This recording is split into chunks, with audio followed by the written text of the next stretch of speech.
catalogar o distribuir las formas de diabetes en subtipos.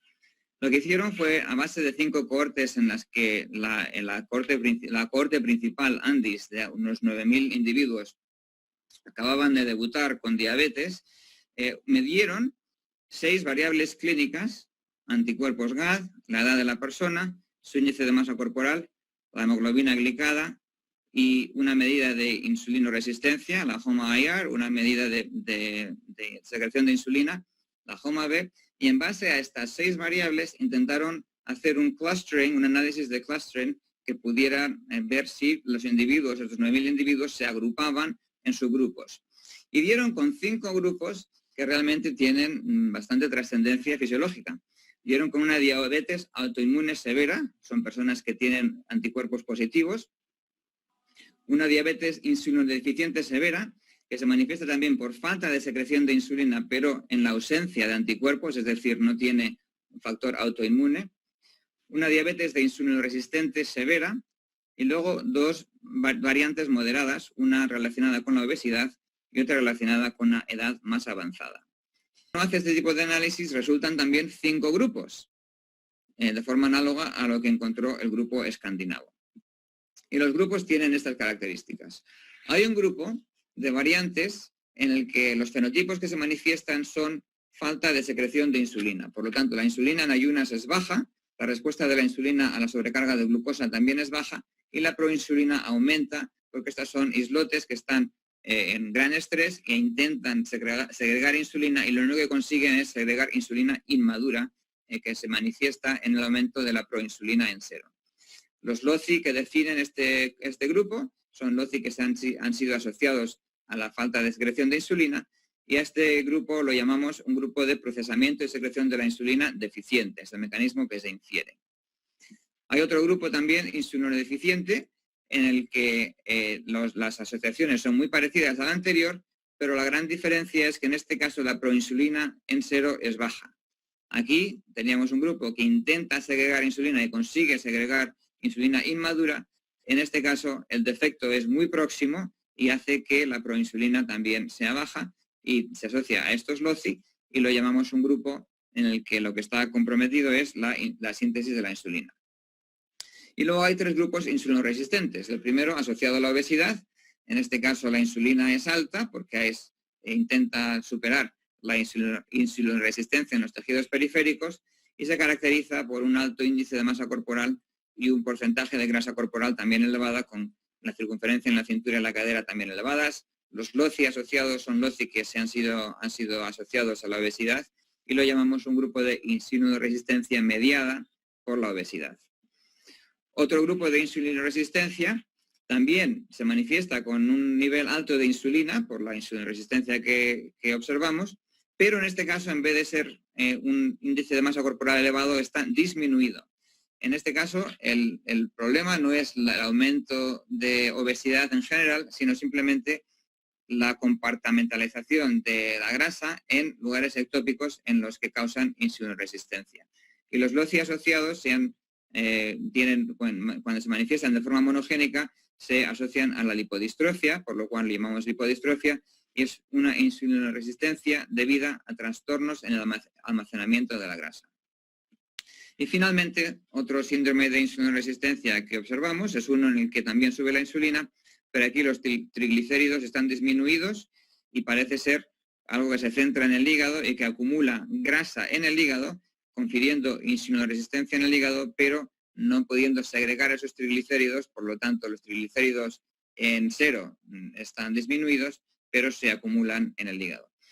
Con lo cual, este análisis arroja 5 subgrupos de diabetes tipo 2 que pueden ser definidos con variantes genéticas medidas en el individuo en cualquier momento de su vida, pero realmente informadas por la fisiología a la que esas variantes se asocian.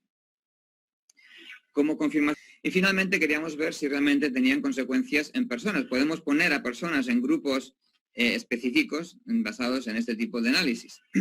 Y aquí lo que hicimos fue, en la distribución que tiene el genotipo de riesgo, cada uno de estos grupos se define por un grupo de una agregación de variantes, con lo cual podemos medir cuántas variantes carga cada individuo. Hay una distribución que realiza esta curva, y tomamos el percentil, el decil más alto en cada uno de las distribuciones de riesgo para cada uno de los factores. Y medimos las personas en 4 cohortes distintas, calcular la carga genética de cada persona en cada uno de esos grupos y ver qué tipo de fenotipos se asocian con el grupo que está más sobrecargado con los genes que llevan a su asignación a un grupo concreto. Muchas gracias, doctor Flores. No me quita la curiosidad de hacerle pues un par de preguntas. Una es, realmente, siendo endocrinólogos, dedicándonos mucho a la fisiología, ¿cómo hemos sido capaces de ignorar la fisiopatología cuando hablamos de procesos como es la diabetes, la dislipemia, la obesidad, y que simplemente desde los años 80-90 hemos ido en contra de la fisiopatología y nos hemos dedicado a hacer algoritmos exclusivamente pensando en los resultados de una variable como puede ser el colesterol, la hemoglobina glicosilada, y no tener en cuenta la fisiopatología del proceso para intentar aproximar la terapéutica? E incluso los algoritmos de los que disponemos actualmente van más pensando a veces en el riesgo de enfermedades cardiovasculares o lo que sea, pero se olvidan de la fisiopatología. ¿Cómo podremos cambiar tantas generaciones que nos han llevado a esta situación? No, coincido totalmente con esa evaluación. Y no tengo una solución para ese sentido. Yo creo que tenemos que seguir formando a las personas en la hermosa fisiología que afecta al sistema metabólico, y creo que las medidas que vamos elaborando, poder encontrar las que se puedan aplicar de forma masiva a la población. Yo creo que, por ejemplo, medir el péptido C o incluso la insulina en ayunas, pues puede ayudar a categorizar a personas en insulinoresistencia o insulinodeficiencia, y debería incorporarse probablemente eso en el diagnóstico. Pero nos hemos enfocado demasiado en la consecuencia de la glucosa y no en los factores. No, puede que sea muy difícil ahora hacer medidas fisiológicas complejas en la gran cantidad de personas en la población que se presentan con diabetes, y creo que la genética, que en cierto sentido, como ya he mencionado, es invariable y se puede medir de forma una sola vez y de forma bastante barata y de forma bastante precisa, va a ir avanzando, de forma que en los países más desarrollados la genética esté presente en todo el mundo. Entonces, esta combinación que estamos haciendo de la genética con la fisiología, de forma que la genética sea la puerta que lleve a una fisiología, puede ser la forma en la que se pueda expandir a toda la población. No vamos a pedir que los endocrinólogos o los médicos de familia o los internistas aprendan genética necesariamente para tener que tomar estas decisiones. Lo que tenemos que realizar es una forma en la que esta información esté accesible en la consulta, de forma que si alguien viene con hiperglucemia, con la genética ya hecha, el algoritmo arroje el subtipo de diabetes que luego esté correlacionado con la terapia que se le puede aplicar a la persona, de forma que el clínico solamente tenga que decir sí o no a lo que le presente el algoritmo. Pero la evaluación que hace sobre la situación en la que estamos es totalmente correcta, y la solución no la veo muy sencilla. En algunos de los estudios ven que hay diferencias en respuesta a los fármacos, aún con, diríamos, una genómica similar, dependiendo del estado evolutivo de la enfermedad. Es decir, no es lo mismo en prediabetes que después en pacientes que ya tienen diabetes. Sí. ¿Cómo podremos integrar esas diferencias dentro de estos algoritmos? Así es. Es un punto muy importante. Yo puedo hacer un estudio farmacogenético en personas que acaban de debutar y puedo a lo mejor demostrar que responden muy bien a una sulfonilurea porque todavía tienen un complemento de islotes intacto, pero al cabo de 10 años, personas con la misma genética que no ha cambiado, pueden haber perdido sus islotes de forma que no puedan responder a un medicamento que promueva la secreción de insulina. Entonces, el momento en el que se mide, en el que se encuentra el paciente, realmente incide en la eficacia de la terapéutica. Entonces, es importante poder catalogar esto. Eso hará que los estudios farmacogenéticos se tengan que realizar en distintas fases de la enfermedad y que no solamente tengamos en cuenta la genética, sino otros factores que hacen que la genética cambie su eficacia durante el tiempo. Puede ser la edad, puede ser la duración de la enfermedad, puede ser factores que uno pueda medir en sero de forma más o menos sencilla, pero no solamente la genética no va a ser la única solución, puede ser la primera puerta, pero tiene totalmente la razón que la habilidad de la genética en definir las respuestas va a depender del momento en el que esté cada paciente. Muchas gracias, doctor Flores. Ha sido un placer escucharlo y esperamos que la próxima vez pues, realmente pueda venir a España y disfrutar también de las cosas que tenemos aquí, que a veces en ciencia no es tanto, pero sí que hay otras que acompañan. Buenas tardes. Muchísimas gracias al comité organizador y en especial son varias sociedades las implicadas en este simposium. En mi caso, tengo que agradecer especialmente a la Sociedad Española de Endocrinología y a su grupo de diabetes y al doctor Paco Marino, en primer lugar, por la invitación. Y además le agradezco el que me permita defender esta postura, que ha sido quizás injustamente tratada, creo yo, en los últimos años, y lo defiendo en este caso, a veces en los PROCON se fuerza un poco la postura en aras del resultado, pero en este caso les aseguro que lo defiendo con mucha naturalidad, como podrán comprobar ahora, porque creo que, insisto, en los últimos años hemos perdido un poco la perspectiva en ese sentido. El esquema de los argumentos que voy a utilizar es básicamente este: utilizaré argumentos fisiopatológicos, argumentos epidemiológicos, y quiero hacer una revisión también de las supuestas decepciones en los estudios de intervención y finalmente decirles, de todas formas, qué es lo que considero yo que es control glucémico. El soporte fisiopatológico del papel del control glucémico y de la hiperglucemia en las complicaciones de la diabetes es bien conocido desde hace décadas. Voy a ser muy breve porque se trata de algo, como digo, conocido, pero que en los últimos años ha ampliado la evidencia con nuevos datos que siguen apoyando los previos. Hay varias cadenas bien conocidas desde hace, insisto, décadas y apoyado por datos más recientes que confirman la relación entre la hiperglucemia y las complicaciones tanto micro como macrovasculares. La mayor parte de ellas implican al estrés oxidativo como uno de los efectores finales, pero quiero resaltar, por ejemplo, el hecho de los productos de glicación avanzada, los AGEs, que son un elemento fundamental en el desarrollo de complicaciones y que es algo, por ejemplo, un biomarcador medible, y algunos estudios como el de CCT han confirmado claramente la relación entre hiperglucemia, la ausencia de AGEs y las complicaciones. Por esto, es decir, que los mensajes tienen importancia. ¿Qué es control glucémico, sin embargo? Cuando hemos visto la relación entre hemoglobina glicada y cardiopatía isquémica, tenemos que entender que por debajo del 6,5% esa relación sigue existiendo.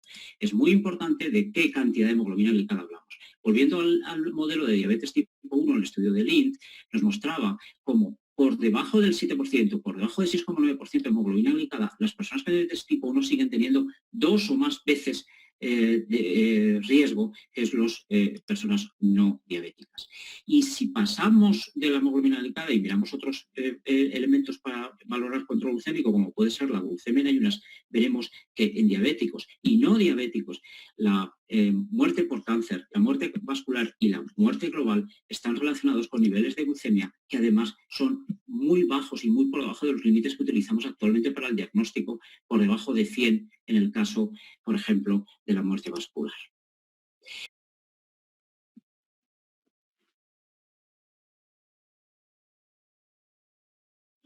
Sí, buenas tardes. Es un placer para mí estar aquí con todos ustedes compartiendo un rato de formación científica. Me lo ha puesto muy difícil el doctor Peralta. Intentaremos estar a la altura. Y bueno, yo buscando el santo grial de la diabetes, pues me voy a postular por la teoría adipocéntrica. De la misma manera, en física, que tenemos disponible la teoría del todo, que intenta aunar en una sola teoría todos los conocimientos físicos de los que disponemos. Desde el punto de vista del adipocentrismo, yo creo que se podrían explicar no solamente las bases fisiopatológicas de la diabetes, sino también las manifestaciones clínicas y sus opciones de tratamiento. Por eso he representado a un adipocito por microscopía electrónica que asemeja a un planeta orbitando por el universo.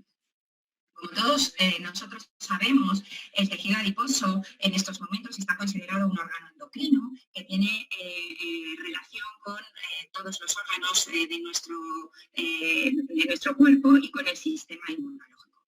De tal manera que cuando el paciente tiene obesidad, se produce una hipertrofia del tejido adiposo, es un tejido adiposo disfuncional, no cumple bien sus funciones, se produce un estado proinflamatorio con disminución de la angiogénesis a nivel del tejido adiposo, con fibrosis e hipoxia. Todos estos fenómenos van a disminuir la sensibilidad a la insulina, que al fin y al cabo está en la base inicial de la aparición de la diabetes. Por lo tanto, para mí es importante plantear que si nos centramos únicamente en la glucosa, en la variabilidad glucémica y en la hemoglobina glicosilada, probablemente estemos perdiendo el foco y estaremos no concentrando la diana donde debemos plantearla.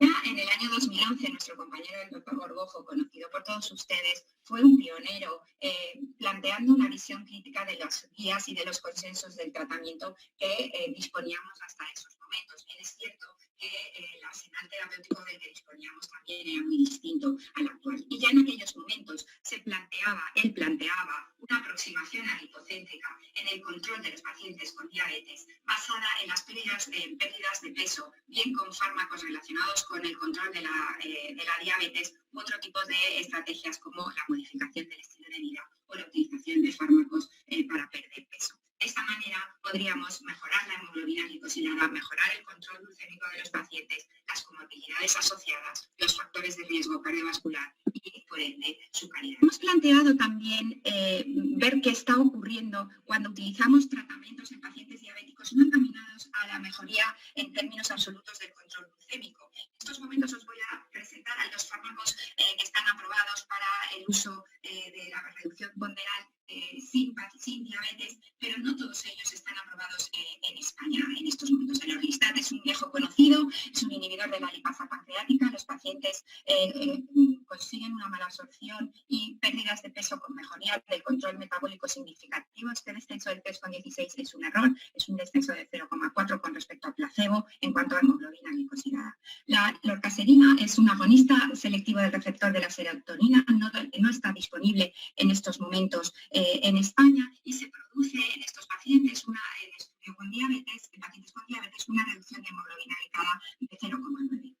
La fentermina, el topiamato, tampoco disponible en España, es el fármaco con más potencia en cuanto a reducción de peso, con una acción simpático-mimética en el sistema nervioso central a través de los receptores GABA y noradrenérgicos, que producen un aumento del gasto energético y consiguen reducciones de peso cercanas al 10% y reducciones de hemoglobina glicosilada que pueden llegar al 1,5%. Recientemente se ha introducido en el mercado español la asociación de naltrexona con bupropion. El bupropion es un inhibidor de la captación de serotonina. La naltrexona, como ustedes conocen, un antagonista del receptor opioide. Se consiguen pérdidas importantes de peso y también mejorías de la hemoglobina glicosilada.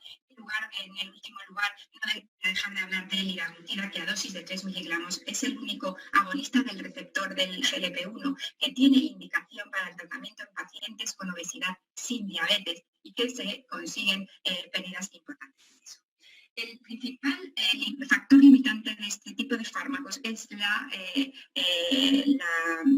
la disponibilidad que tienen los pacientes para utilizarlos a largo plazo. En general, los pacientes abandonan los tratamientos precozmente y recuperan peso, lo cual se considera un fracaso en cuanto a opciones a largo plazo de mejora del control del metabólico.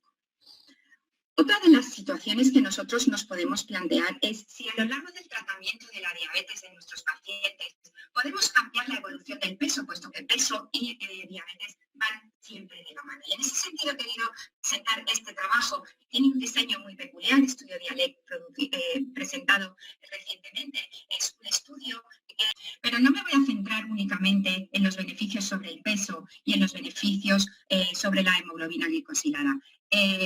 En estos momentos disponemos de datos de beneficios de seguridad cardiovascular.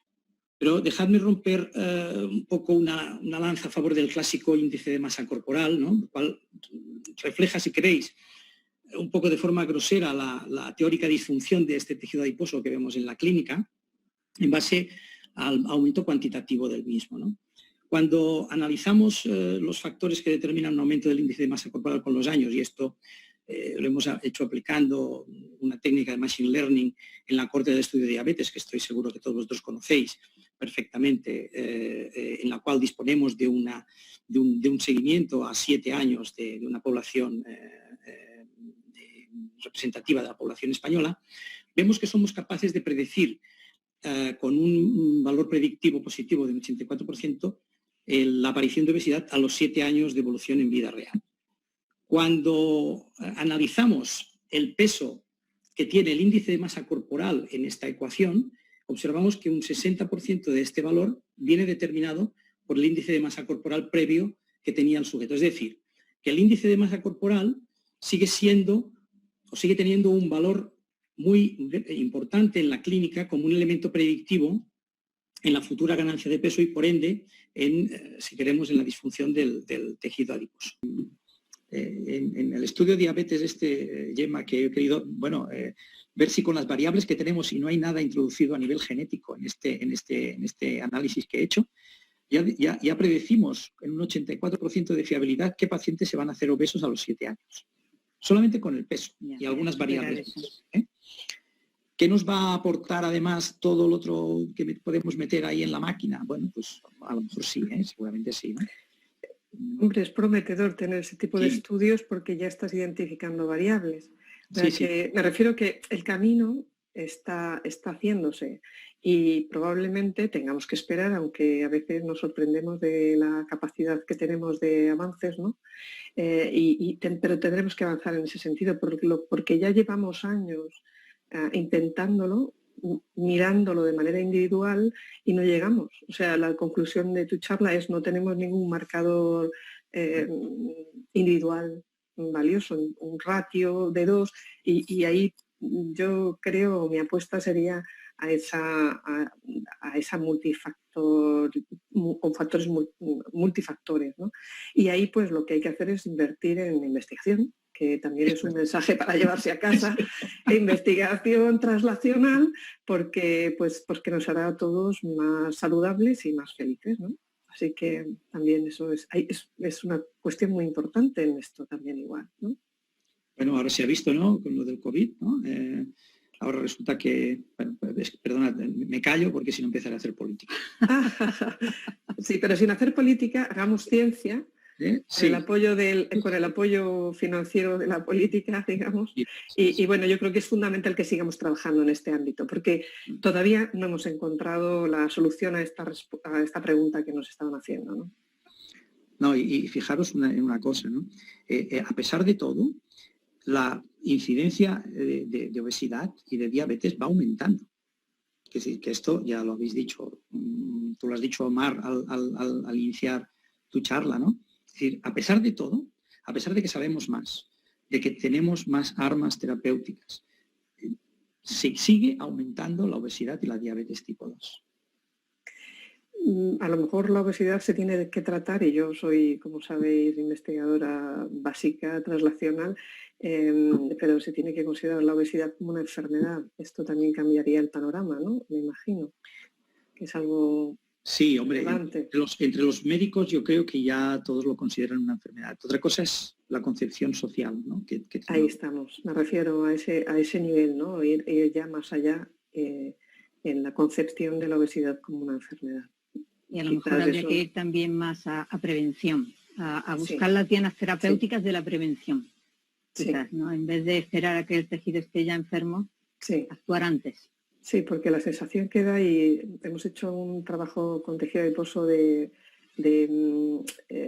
individuos obesos al cabo de un año tras cirugía bariátrica, comparando en el momento de extracción, bueno, en el momento de cirugía bariátrica tenemos muestras de un año posterior a un año más tarde, y a nivel molecular, y estoy hablando solo con todo el respeto, no quiero que eso se diga que en 5 años va a servir, ¿no?, poner fechas de que, pero sí que es cierto que se observa una recuperación de ciertos parámetros moleculares que indican normalidad, pero aún se mantienen otros parámetros moleculares que te indican que no se ha recuperado. O sea, y la pregunta es si hay una vuelta atrás, más realmente una recuperación total, o si hay algo que ya se ha estropeado, digamos, en el tejido adiposo. Posiblemente, sí, tienes toda la razón del mundo. No se revierte toda la... No se revierte. No. A nivel molecular eso es lo que nos informan los estudios que hemos hecho.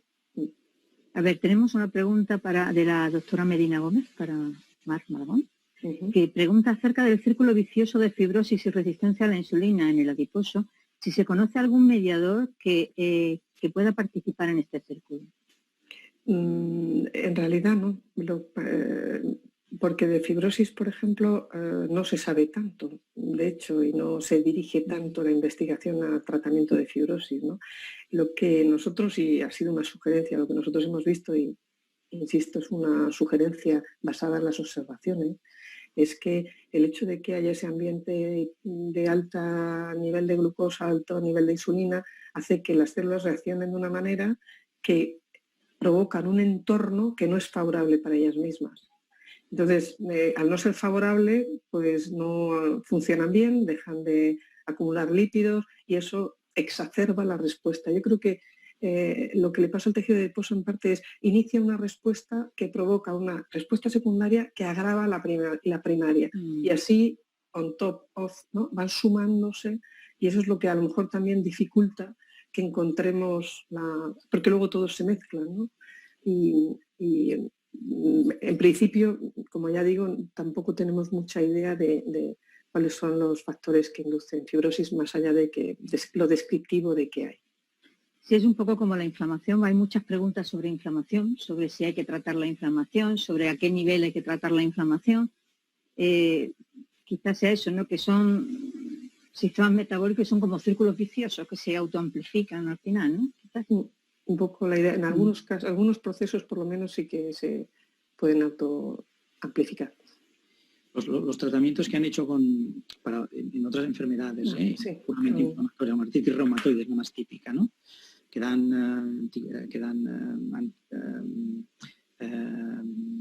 tratamiento dirigidos contra el receptor del TNFR2, etc. Luego, cuando se ha analizado si estos pacientes hacen más o menos diabetes o si mejoran, lo que yo recuerdo de las últimas revisiones que hice es que no hay cambios. No hay cambios. Y con otros antiinflamatorios tampoco. Entonces, de hecho ya se trató la diabetes, la hiperglicemia. Uno de los primeros tratamientos que se dio fue con aspirina, hace muchos años, con salicilatos, y mejoraban algo. Pero bueno, claro, tratar la diabetes con salicilatos hoy en día no, en las guías no sale. Bueno, yo mientras que no me diga nadie nada, seguimos charlando, porque hay muchísimas preguntas. Por ejemplo, le preguntan a la doctora Malagón, que ha hablado de mirnas, si hay diferencias entre que si los mirnas observados en la con diferencia entre diabéticos y diabéticos incidentes en los pacientes obesos, ¿es el mismo en el que se encuentra libre extracelular o en exosomas? No sé si... Sí, se acumula, sí, porque se entiende que normalmente se liberan en exosomas, que tienen receptores del propio tejido, porque es como una vesícula que emerge de las células del tejido donante, digamos, pero también hay mirnas circulantes libres, o por lo menos se pueden detectar. Nosotros no aislamos los exosomas, lo hemos hecho tomando el medio extracelular y en el caso del plasma total. O sea que no hemos visto si estaba empaquetado o no empaquetado. Era total. Esto no lo puedo responder porque no lo hemos llegado a ver. Gracias, doctor Merino, por la presentación. Buenas tardes a todos. Es un placer poder estar aquí con todos ustedes. Gracias a las sociedades científicas por poner esto en solfa y también a Nordis por apoyar el desarrollo de este simposio.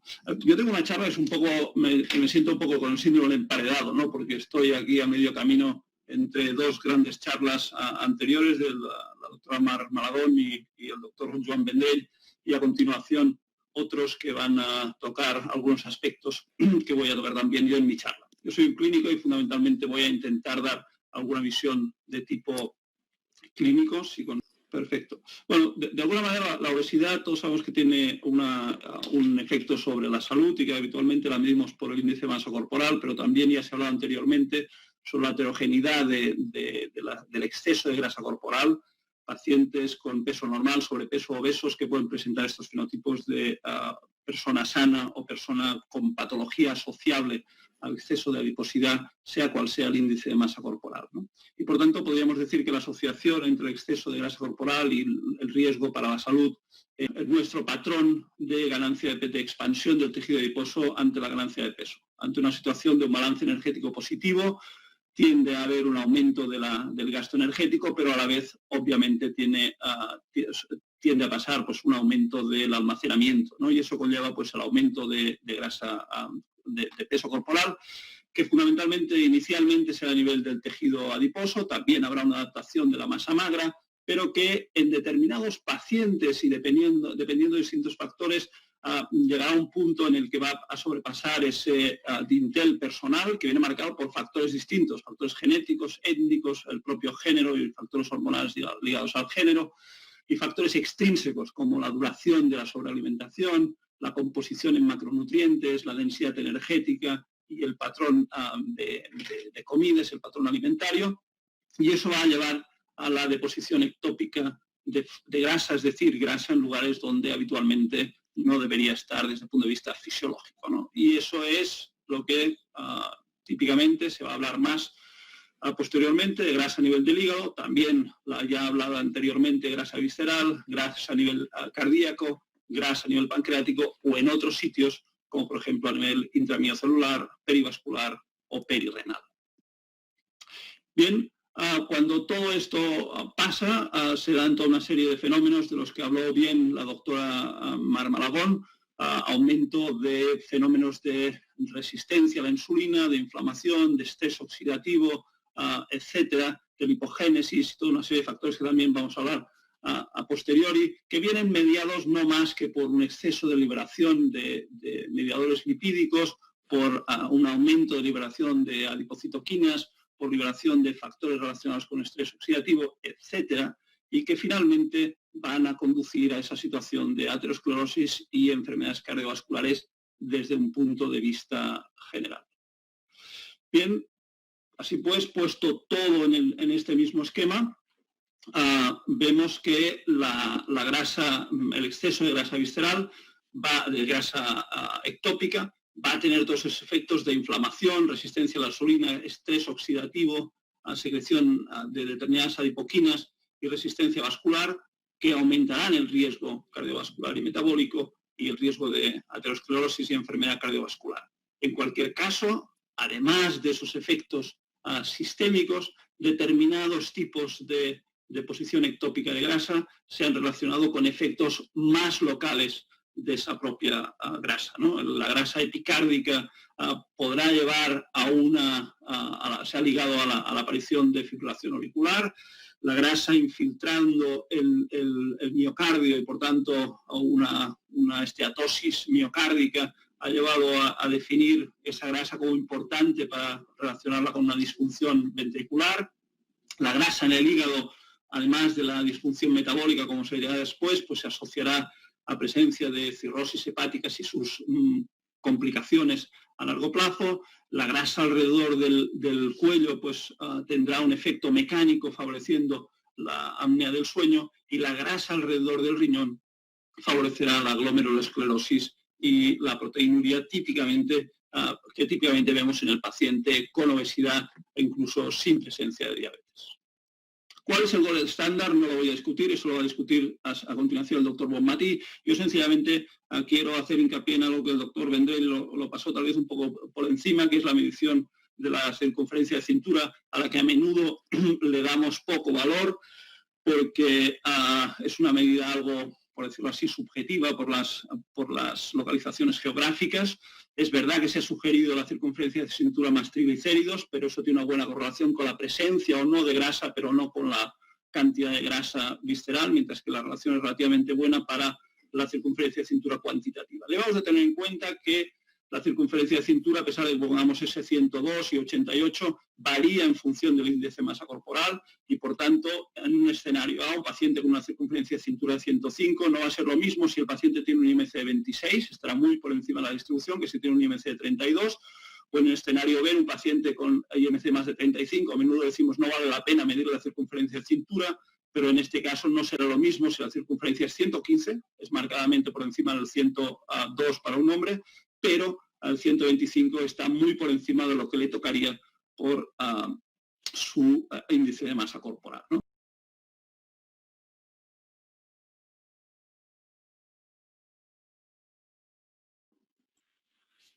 Bueno, buenas tardes también por mi parte. Agradecer al doctor Merino la invitación y la moderación de esta sesión. Agradecer también al doctor Vidal la introducción a mi tema sobre la cuantificación precisa de ese depósito de grasa ectópica. Y estoy seguro que agradecer a los que me van a preceder, porque entre todos vamos a hacer una discusión que yo creo que es de enorme interés, ¿no? El problema del acúmulo de grasa, y este es un artículo nuestro de hace ya 18 años, es que podemos medirlo, ¿no? Y podemos medirlo con perímetros abdominales y también con otras mediciones, estableciendo ratios, como por ejemplo este artículo ya inicial, donde hacíamos una relación entre la grasa que había dentro del compartimento abdominal y la grasa del tejido celular subcutáneo, y esa relación tenía una muy alta predicción con un perfil aterogénico y un riesgo de enfermedades cardiovasculares. Solo por incidir, como ya se ha comentado, que medir de alguna forma nos aproxima a predecir, y que tenemos distintas herramientas de medidas, unas más accesibles y otras un poco más sofisticadas, que tal vez en algunos pacientes o en algunas cohortes o en algunos estudios o en algunos ensayos tengan una importancia porque nos van a permitir esa predicción, ¿no?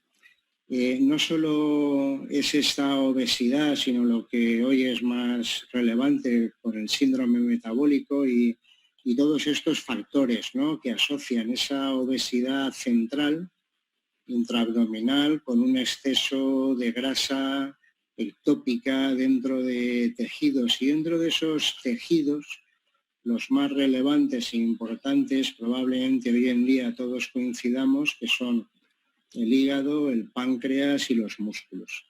Y, bueno, ¿cómo vemos la grasa ectópica en el hígado? Pues tradicionalmente, y sigue siendo así, con ecografía.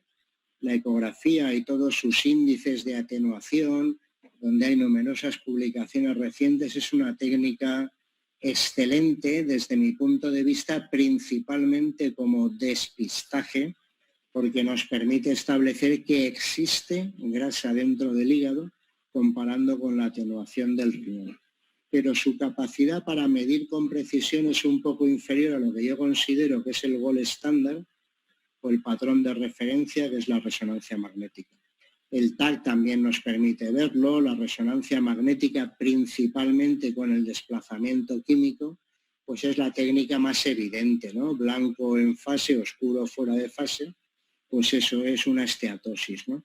Y ese desplazamiento químico no es más que los protones del agua tienen una frecuencia de precesión distinta cuando su campo magnético está un poco alterado por esta nube de electrones que se ve en las moléculas de grasa frente a la pequeñísima nube de electrones del agua. Y eso nos permitió calcular fracciones grasas ya hace mucho tiempo, como el ratio de pérdida de intensidad de señal en fase frente a fase opuesta, porque solo considerábamos dos poblaciones. Y aunque esa aproximación sigue siendo válida, la realidad es que el conocimiento de todos los procesos físico-químicos que subyacen detrás de ese desplazamiento químico nos permiten hoy en día, con técnicas un poco más complejas, evitar los sesgos que se asocian cuando coexiste hierro o coexiste inflamación. Bueno, pues esos factores de confusión luego veremos cómo controlarlos. Si medimos la grasa del hígado, también podemos medir la grasa del páncreas con la misma metodología. Y esta es una publicación muy reciente con el doctor Merino, donde pudimos ver que la grasa pancreática se asocia, medida con desplazamiento químico, con la edad, la glucosa basal, la prediabetes, y que está relacionada además con la esteatosis pancreática y puede considerarse como un marcador de síndrome metabólico y de diabetes, ¿no? Los sesgos son estos que planteo. Esta es una imagen en fase donde la señal del hígado es muy negra cuando debería de ser muy blanca.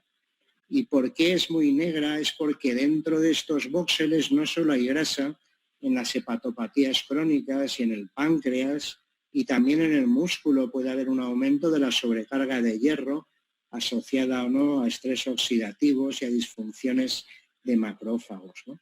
Bueno, pues tenemos que desarrollar un método que nos permita diferenciar la presencia de grasa de la presencia de hierro y de otros factores de confusión. Y estos factores de confusión es en lo que más han trabajado los distintos grupos de investigación involucrados en esta cuantificación, que yo he resumido en estos 4. Hay un sesgo de T1, y eso quiere decir que la cantidad de inflamación, de grasa y de fibrosis nos va a afectar la señal. Hay un sesgo de T2 estrella, midiendo la grasa, lo que quiere decir que la cantidad de hierro nos va a interferir en la señal. Hay un sesgo en la complejidad espectral y luego veremos, tenemos que analizar los distintos picos, y también hay una dificultad para analizar cuál es el componente principal. La complejidad espectral, y lo hemos publicado recientemente, implica que no solo tenemos que medir un pico de grasa, hay otros picos que contribuyen a la grasa total y que somos mucho más eficientes cuando medimos todos los picos con 6 componentes principales que cuando lo hacemos con uno solo. Somos mucho más eficientes cuando empleamos estas técnicas donde podemos analizar de forma simultánea la grasa y el hierro con 6 picos espectrales, porque tenemos una enorme buena relación y capacidad de predicción de la grasa dentro del páncreas y del hierro dentro del páncreas. Tanto es así que la KIVA y la FDA reconocen como patrón de referencia las mediciones para grasa y hierro hepático de esta metodología con resonancia magnética.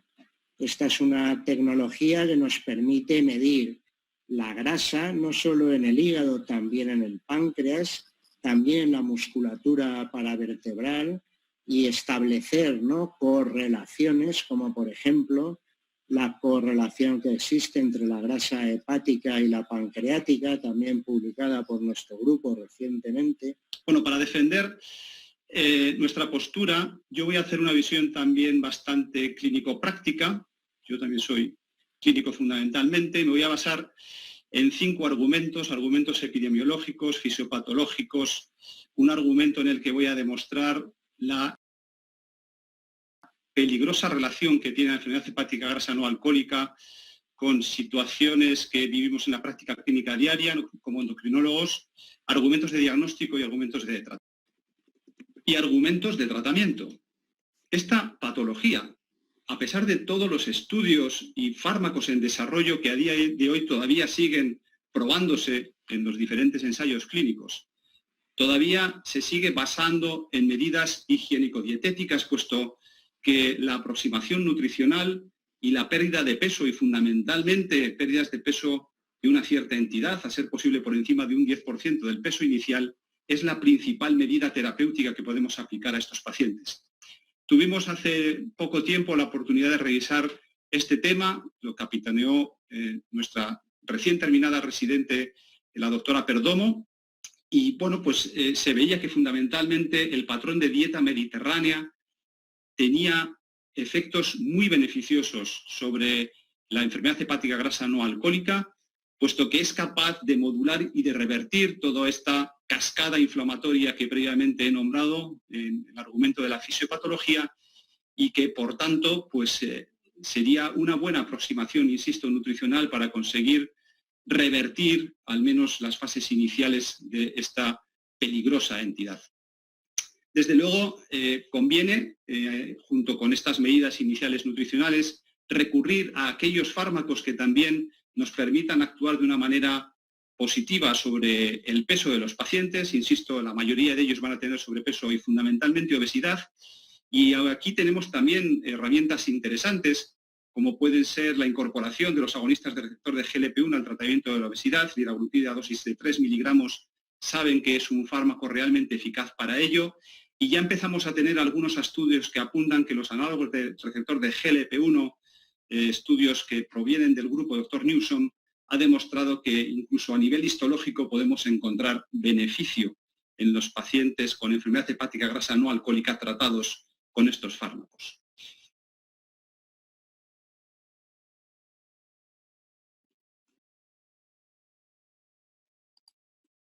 Pues nada, buenas tardes. En primer lugar quiero agradecer a Paco Merino por la invitación a participar en esta fantástica mesa y, por supuesto, a todos los organizadores de este congreso que, bueno, que tiene ya en su propia denominación la multidisciplinaridad. Creo que tenemos que llamar a las cosas por su nombre y es muy importante cómo lo llamamos, ¿no? Recientemente hemos trabajado para cambiar el nombre desde el Non-Alcoholic Fatty Liver Disease a este de Metabolic Associated Fatty Liver Disease, porque la problemática del alcohol era compleja. Ya sabemos que es muy difícil saber cuánto alcohol se toma, pero además también sabemos que tenemos bacterias entrenadas para producir alcohol, de forma que se puede producir el mismo daño sin ingerirlo. Y por otro lado, estamos profundamente convencidos que el trastorno metabólico es absolutamente fundamental en la patogenia, como perfectamente ha explicado el doctor Escalada. Por eso, en español yo creo que debemos migrar desde la enfermedad hepática por depósito de grasa no alcohólica a una denominación mucho más positiva y más dirigida, ¿no? A una enfermedad hepática debido a un trastorno metabólico, HMET, por lo que pueda parecerse a HEPAMET. Bueno, pues después de la aparición en Journal of Hepatology y en Gastroenterology, todo el argumentario a favor de cambiar esta terminología, yo creo que para esta ponencia, para explicar quién maneja el hígado graso, quién diagnostica y trata, es muy importante que a la F le podamos dar una segunda acepción y podríamos hablar de la Metabolic Associated Fibrosis Liver Disease. Lo que quiere decir es que estamos pensando en una problemática que está focalizada, que es hepatocéntrica y muy alrededor de la fibrosis como el gran evento clínico en estos pacientes. Esta enfermedad, no voy a volver a repetir, pero está claro que tiene una patogenia muy compleja, donde está claro que hay un trastorno metabólico, hay una afectación o una serie de cambios a nivel intestinal y un sufridor que sería el hígado. En esta diapositiva intento resumir las tres grandes características. Es una enfermedad dinámica, con lo que si nosotros nos pedimos, los hepatólogos, yo quiero preocuparme y manejar estos pacientes cuando detectamos fibrosis, tenemos que tener en mente que esta enfermedad puede progresar hacia adelante, pero también puede regresar, puede tener fases de estabilidad y, por tanto, tenemos que pensar en esta imagen dinámica. Es una enfermedad muy heterogénea, vamos a encontrar muchos fenotipos. No tiene nada que ver una persona con diabetes a una persona sin diabetes, una persona con síndrome metabólico o no, una persona con alteraciones genéticas. Esto nos hace encontrar diferentes subtipos, nos encontramos con una historia natural variable y mucha variabilidad interindividual, lo que hace además que la respuesta al tratamiento sea, no sea homogénea o exportable de un paciente a otro. Y por último, es una enfermedad multiaxis, o sea, tenemos claro que hay una serie de órganos, el hígado, el intestino en general y el duodeno en particular con todas sus incretinas y por supuesto el tejido adiposo, el páncreas, el músculo y el cerebro, ¿no? De forma que vamos a tener que abordar necesariamente esta enfermedad de forma multidisciplinar, teniendo en cuenta una interacción permanente. Curiosamente, este mes sale publicado en Journal of Hepatology un artículo de Javier Ampuero que demuestra que el síndrome metabólico o las alteraciones metabólicas conducen al desarrollo de MASLD que puede expresarse en forma de fibrosis hepática, pero que esta fibrosis no solo no es una mera espectadora, sino que promueve el desarrollo de diabetes en pacientes que no tenían diabetes al principio. Y lo mismo ocurre con la hipertensión. Por lo tanto, estamos cerrando el círculo vicioso. Tenemos pacientes no diabéticos, no hipertensos, que cuando los dividimos según tengan fibrosis leve, fibrosis significativa, pues vamos a encontrar un riesgo de desarrollar diabetes mellitus e hipertensión arterial claramente diferente, muchísimo mayor en los pacientes con fibrosis significativa. Por lo tanto, tenemos que mirar hacia adelante. Está claro que la enfermedad metabólica produce enfermedad hepática y fibrosis, pero a su vez la fibrosis hepática conduce a un aumento del riesgo de desarrollar enfermedad metabólica. Y entonces tenemos estos círculos viciosos donde la enfermedad hepática va a formar parte de todo el trastorno metabólico, va a condicionar el desarrollo de fibrosis y su asociación con todas estas enfermedades multiórganos que conllevan la visión sistémica de esta enfermedad. Cuando nosotros estamos manejando un paciente, está claro que en práctica clínica un paciente con diabetes, con obesidad, con síndrome metabólico, con hígado hiperecogénico, con elevación de transaminasas, está en riesgo de tener esta enfermedad. Hasta aquí muy bien, y todos los médicos profesionales responsables del manejo de estas enfermedades tendrían que tener la conciencia o la concienciación de la existencia de esta enfermedad. Pero el problema clínico, desde mi punto de vista, aparece cuando detectamos fibrosis significativa. En el momento en que hay fibrosis en el hígado, tenemos aumentado el riesgo de progresión de la enfermedad, tanto a nivel hepático como extrahepático. Por ello, en este manejo compartido de la enfermedad, tenemos que compartir los diferentes scores que ya ha comentado Javier anteriormente, y estamos especialmente satisfechos con el rendimiento de EPAMED Fibrosis Score, porque EPAMED Fibrosis Score, que incluyen todos estos parámetros, incluyendo pues, diabetes y sobre todo resistencia a la insulina, ST, albúmina y plaquetas, ya hemos dicho que predice la fibrosis, pero además también predice el riesgo de desarrollar diabetes e hipertensión en el seguimiento. El NAFLD Fibrosis Score también está disponible y es muy fácil de usar, igual que el FIG4. Cuando aplicamos estos métodos en atención primaria, vemos que aparentemente podrían parecer similares, pero ahí podemos encontrar diferencias.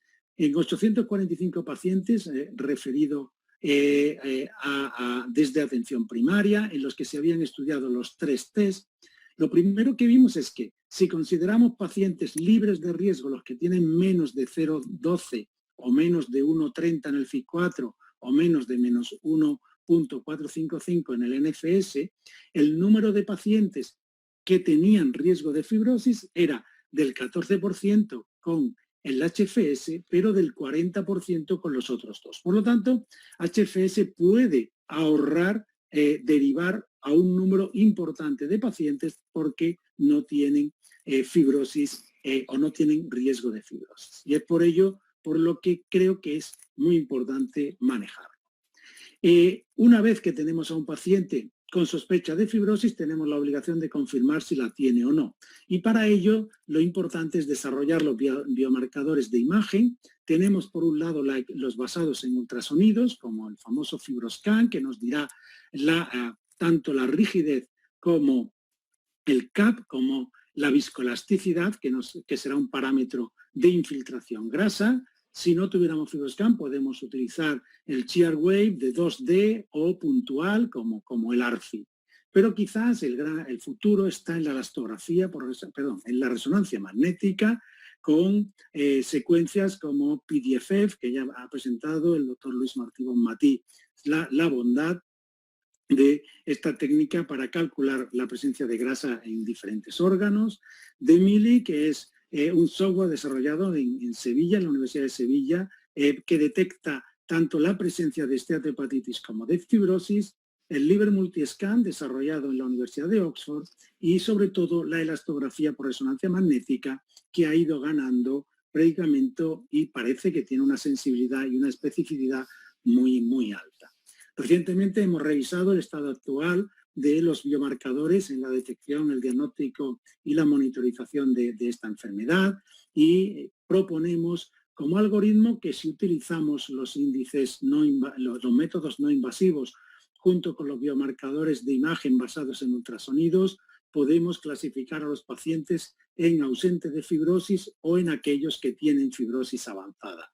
Y en los que tengamos un resultado en zona gris podemos utilizar la resonancia para confirmar la presencia de esteatohepatitis. Y ya para terminar, cuando estamos manejando un paciente, nosotros si estamos enfocando al problema hepático, a la fibrosis, podemos sentirnos con cierta holgura, pero desde el punto de vista global es muy importante que trabajemos de la mano. La experiencia que tienen los diabetólogos, endocrinólogos en el manejo basado en la dieta y la actividad física es tremendamente importante y tenemos que ir hacia ese equipo multidisciplinar. Pero la diabetes la tenemos que manejar y nadie mejor que el endocrinólogo, el diabetólogo para hacerlo.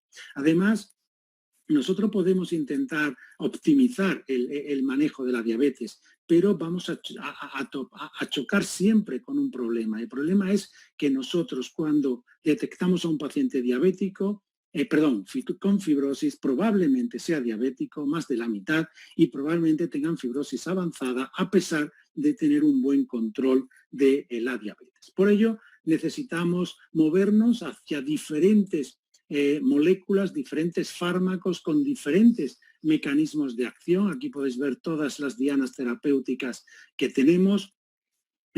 Tenemos que hacer combinación para abordar, por un lado, el trastorno metabólico y, por otro lado, el trastorno de la apoptosis y de la fibrosis. Y con esto termino dando las gracias a toda la gente de mi equipo que con tanta ilusión y tanta pasión le ponen a estas cosas que hacemos. Muchas gracias y buenas tardes y creo que pasamos al debate. Hablamos de una patología, obesidad con una alta prevalencia, que va increciendo. Hablamos de unos pacientes con un volumen, y aquí hablo de términos físicos, no despreciable, y la resonancia se nos presenta como el gol estándar. ¿Cómo casamos todo esto? Porque yo estoy seguro que si me pongo a pedirte resonancias, dejas de hablarme. Sí.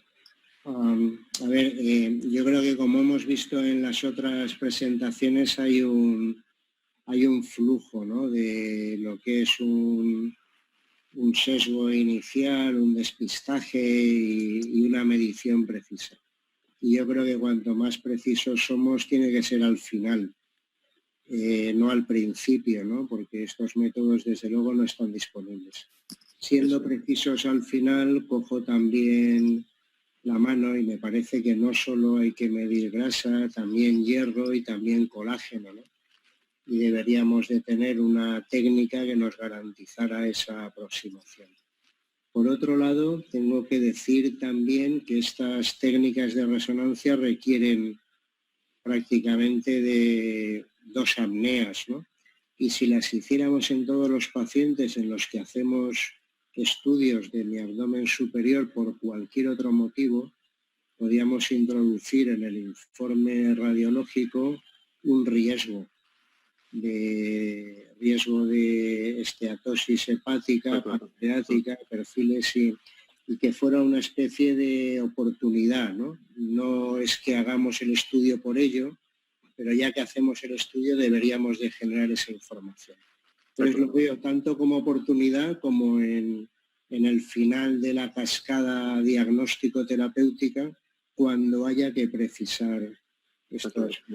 Lo que sí que es cierto es que estamos hablando de grasa ectópica y de complicaciones derivadas de ella, pericárdica, hígado, páncreas, riñón, etcétera, músculo, pero lo más importante es actuar en fases precoces. Y ahí yo me dirijo ahora a los 2 compañeros de endocrino, al doctor Vidal y doctor Escalada. ¿Se ha puesto suficientemente en valor otra manera de evaluar la composición corporal, como es la bioimpedanciometría, que actualmente hay ya estudios, precisamente el doctor Felipe Casanueva tiene alguno publicado, de buena correlación con datos de antropometría, con datos de imagen. ¿No creéis que esto es algo sobre lo que pasamos demasiado rápido? Doctor Vidal y doctor Escalada. No, está bien, es decir, el problema de la impedanciometría es que al final no te habla de grasa ectópica, sino de grasa total, ¿no? Entonces ahí un poco... Pero vas teniendo un índice, ¿no?, sobre el que puedes... Sí, está bien, está bien. Es decir, te puede permitir en determinadas situaciones de obesidades sarcopénicas, te puede dar alguna información. Es verdad que con aparatos que hayan demostrado una buena correlación con los métodos de referencia, que evidentemente no sería la propia impedanciometría, y entendiendo las limitaciones cuando lo usas a nivel individual. Yo creo que la impedanciometría se abusó algo y los nuevos aparatos tienen su valor, pero insisto, en bicompartimental. Masa grasa, masa libre de grasa, es verdad que hay algunos otros componentes, el ángulo de fase, etcétera, que le pueden dar una cierta información, pero diría que fundamentalmente ahí es donde queda un poco limitado, como para recomendarlo de manera... que ha habido interés y que los temas han generado debate. Muchas gracias y desde el nombre de las 3 sociedades científicas y de Novo Nordisk, agradeceros que me lo hayáis puesto tan fácil y que hayáis aportado tanta sabiduría. Gracias. Gracias. Muchas gracias. Buenas tardes. Buenas tardes y muchas gracias por haber estado conectados. Me dicen desde técnico que se han conectado en torno a 280, 290 personas de manera permanente, lo cual es de agradecer y por supuesto hay muchas más personas inscritas que lo van a poder ver porque esto quedará grabado y disponible para todos ustedes. La jornada ha sido muy productiva, se han abordado temas importantes, temas de interés y desde luego mi más sincera felicitación a los ponentes porque han hecho una presentación muy didáctica y muy accesible para todos.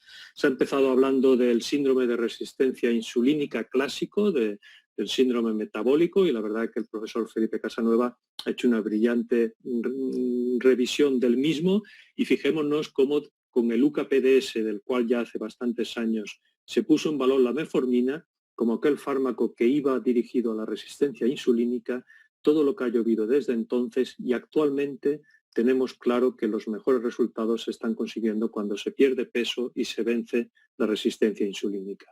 Glitazonas han pasado por en medio y actualmente GLP-1 fundamentalmente.